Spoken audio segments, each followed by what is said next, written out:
because you can override it.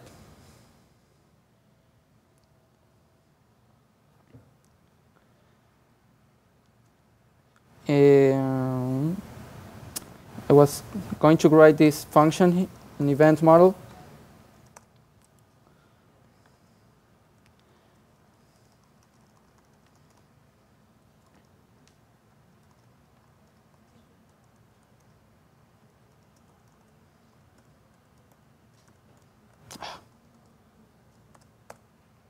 Common contains. And it will receive an option, an array of options. So if I need to change something on the fly, I will use this.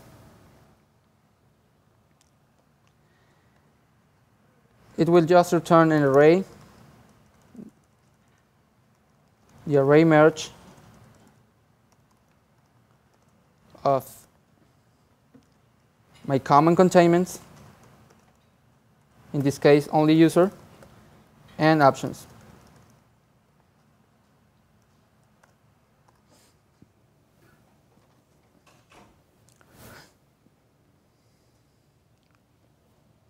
And back to events controller, I call common contains. Let's see if this works now. OK, test pass. Now let's change a little how this containment works.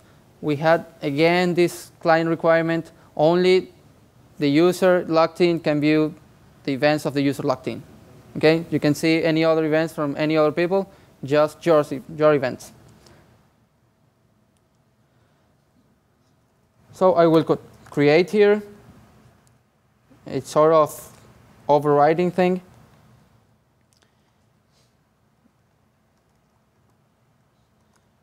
And I will attach to the user model some conditions.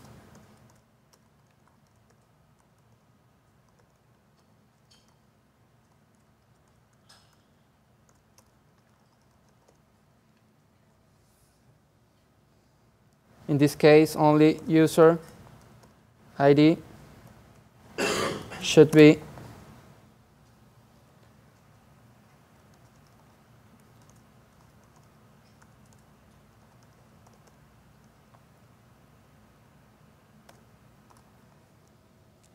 and use these options here. OK.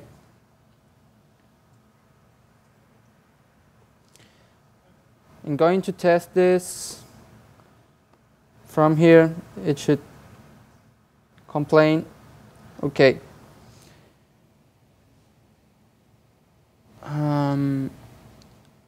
First of all, I would like to test it from the web page. Let's open events and view here. OK, it gets loaded. I'll open it in Firefox just to read the SQL log using PHP.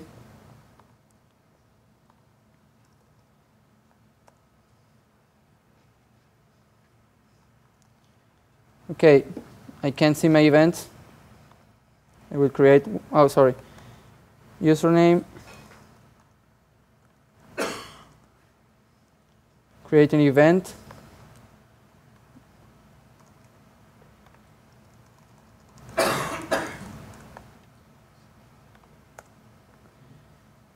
And try to view.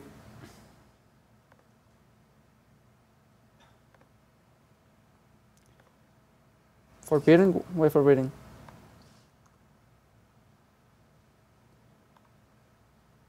OK, each time you open the FireCake, apparently, the FirePHP, apparently it locks you out from the page you're in. Don't know why, but it has happened to me before.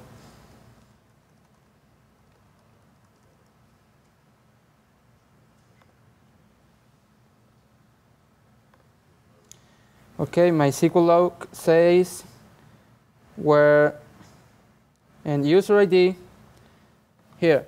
This is actually cool because conditions are not attached to the where clause, but to the join clause. which is very good for your database because it will filter with more information your nested loops. If you have done or know something about how queries are optimized, it's a lot better to have conditions into the joins rather than into the where. Okay?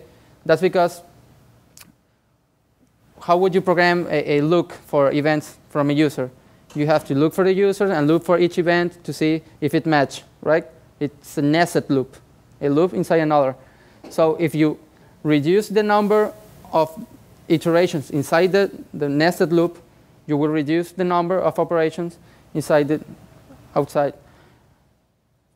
We have actually a good metaphor for this, and this is inception. If you run a virtual machine inside a virtual machine, inside another one, it's going to get real slow. Have you seen Inception? OK. Good. This is the same case. If you have a nested loop inside another, if you make very big the loop inside, the one that is outside would get slower.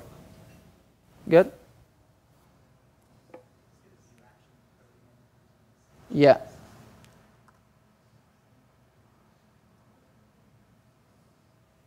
I'm going to change this a little to make it more readable.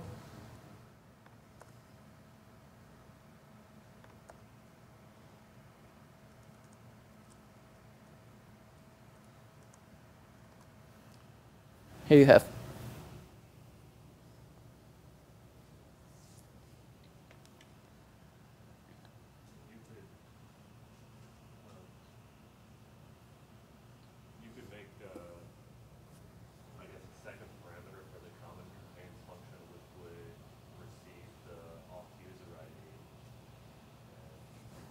Why not? Yeah, this is your app. Let's do it. Instead of calling options. No, as a second parameter for the common contains, you're passing the auth user ID. You can't get that from model, right? You couldn't get to the auth user ID in the model. No. Pass it in the function. Yeah. Well, what for? Then what I'm going to use? How will I use it? Basically, you're just replacing the data that you're. Oh, you're right. Well, but you still want to be able to pass in custom options if you want to. OK, just say by default, I just pass as first parameter the user ID. Or you could just figure out if it's an int or an array and handle it that way. Yeah. Or a string or an array. Might be too much work. Yeah. I think it's not worth it right now. If your app is depending on this user ID on your model, it will be awesome. I agree with you. Any other question about contain? Do you see how it worked? I just attached an array of options like I do for find and make it into the containments for user. What? Now I got to rewrite all my files. OK. I'm sorry, did you get rid of the error message on the test for the test? Probably, because we need to update our test to match our new requirement. Let's change it. Why not? Test.php.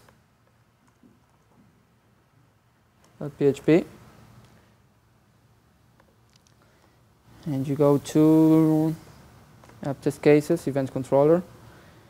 And it says it does not match. And it does not match because, let's see, where user ID is null. That's because we haven't mocked yet the auth component.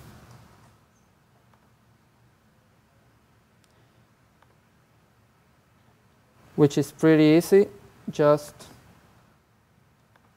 We'll just take this line here and paste it into the view test. Not here, sorry. It passed. Any other question? Anyone have issues with it? All tests are passing now for all? Okay, in the test? Okay.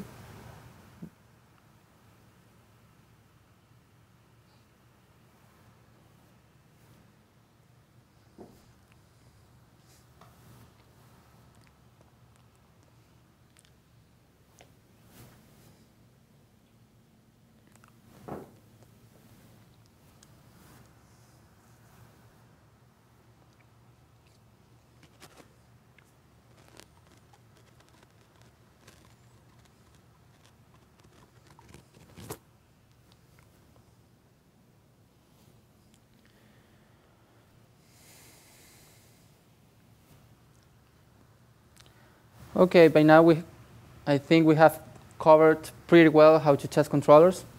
Do you agree? And a little bit of containable with a good tip for your apps.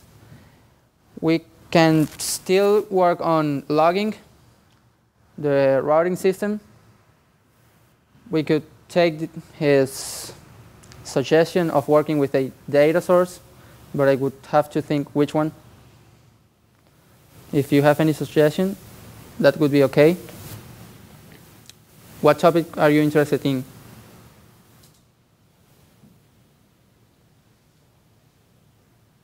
How do you integrate libraries like Google Books that provide API? How would you integrate that? Google Ops. Okay. Do we have an implementation on PHP for such API? Yeah, I think Google Books is one example. They've provided libraries. Okay, in theory, I think we're not going to do it now because it could take us a lot of time to figure out the API. In theory, you would just import, if it's already implemented in PHP, if you have a wrapper around it and you want to use it, just drop it into vendors, import it in a, let's say, data source or model or behavior. It's common inside the CakePHP community to grab APIs into behaviors. That way you can make some models act, let's say, treatable. You have a model, and each time you save a record in your model, the treater behavior will tweet, hey, I saved this. That's a common use case. So the behavior would take the responsibility of importing the vendor, instantiating it, and calling the API after X action happens. You get what I mean? No? Have you worked with behaviors? Yeah? Everyone have worked with behaviors before? Okay. So the better way to approach a API, I would say, is, does it handle data? If it does, then write a data source for it. Data sources are, as the name says, the place where you can grab data, put data in, find the data, all this stuff. There is, I think, no better place for it. And the good thing of having data sources is that you can use models for it. For example, you have the Twitter data source. But what does Twitter do? It has users, it has tweets, it has friendships. So I could create a user model using the Twitter data source. I could create a tweet model using the Twitter data source and use its methods. For example, the tweet model would have the method saved, and on save, it's really not saving on the database. It's sending the tweet because the data source would implement as saving the act of tweeting. Right? So would you wouldn't have three separate data sources though. You would have one data source that varied its activity based off of which model is being called from? No, the data source should not have any knowledge of the model. It should expose these methods like saving, updating, finding, deleting, and any other method you like. For example, in Twitter, you would likely want to get the user profile, or better, to get the, let's say, what does Twitter provides? Trending topics. Trending topics. So you implement this method in your data source named trending topics. And you can create a model that calls this data source method and returns the trending topics. For example, you create the model trending topic, and when doing a find, you implement the find method and call my data source trending topic with these conditions. I'm making myself clear, or I lost you?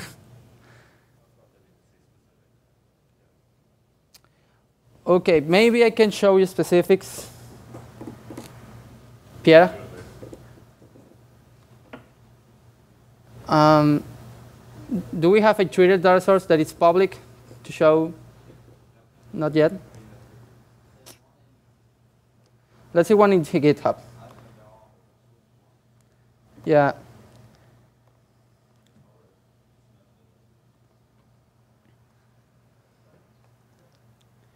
Let's see one in GitHub.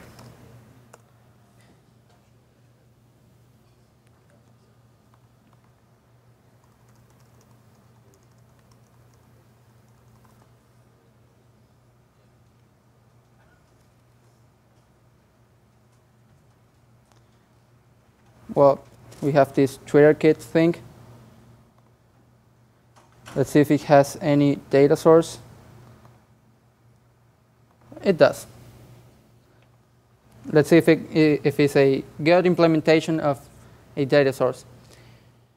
First, apparently, it uses a OAuth thing. Are you familiar with OAuth? OAuth? Yeah? OK. So he should have implemented, well, he has a set token. We need set token to authenticate with a server. He builds request, gets log. This is. He isn't actually implementing anything here, but he could log in all Twitter action inside the data source. Implement search, trends, etc. Let's see if he implements save.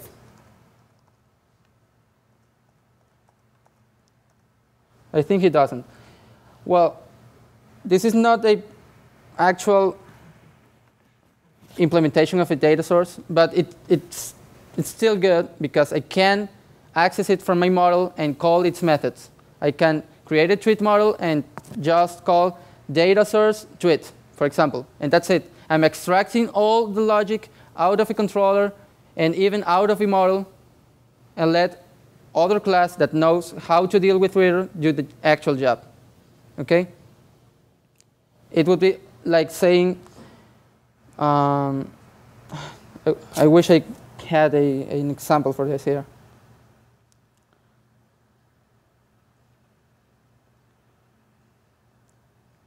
Have you ever done transactions inside a model? No? Well, it's actually very simple. Here, for example,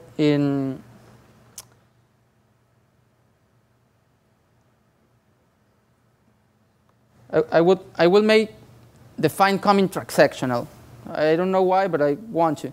So in the before method, in the before state, what I'm going to show you is how to access the data source from the model and call any method you want. Okay? In the case of Twitter, it could be tweet. In this case, it will be begin transaction. Okay?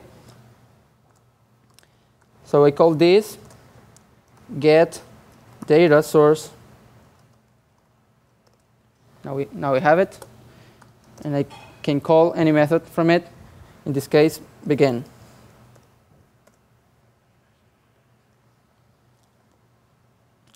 And it receives this. You can read the API if you're unsure of what are the parameters from functions. This is an instance of the MySQL data source. Okay, and I will just close here.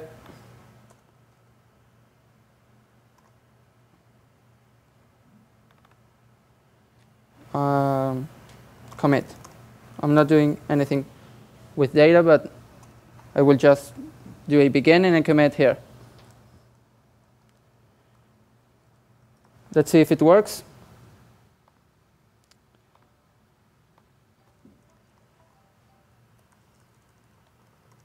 Day. Sorry, events day.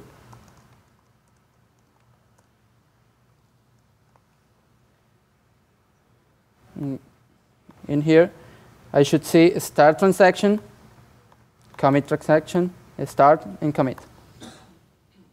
Okay, that's how you do transactional things into Cake.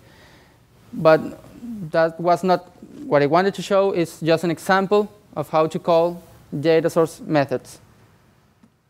Do you have any troubles with understanding this or finding a use case for this? Nope. Are you tired? I think I speak for at least a couple of people here when I say that I just lost my ability to think a little bit. Okay. Do we have a break now? Laurie? Is the break ready? Yeah. Oh, please go. I'm so sorry. No, I didn't know that the break was ready. Sorry.